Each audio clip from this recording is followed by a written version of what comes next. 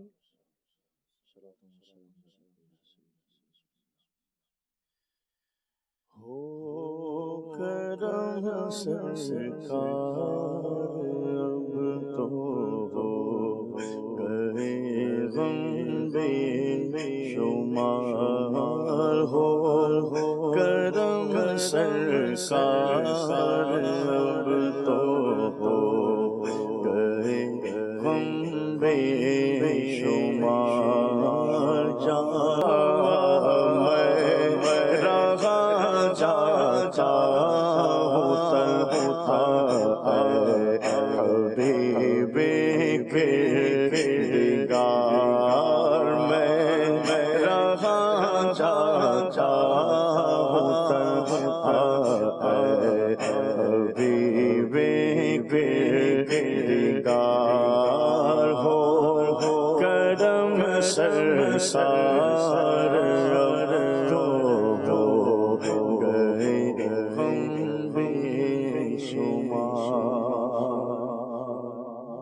کیا کروں کہ یاد آتی ہے سنہری جالیاں، کیا کروں کہ یاد آتی ہے سنہری جالیاں. دل میں ایک ہلچل مچاتی ہے سنہری جالیاں. دل میں ایک ہلچل مچاتی ہے سنہری جالیاں. زندگی بھر کی تھکن کو دور کر دیتی ہے وہ، زندگی بھر کی تھکن کو دور کر دیتی ہے وہ. پیار سے جب مسکراتی ہے سنہری جالیاں، کیا کروں کہ یاد آتی ہے سنہری جالیاں. پھوٹنے لگتی ہے پھر امید کی کرنیں نئی، پھوٹنے لگتی ہے پھر امید کی کرنیں نئی. یا رسول اللہ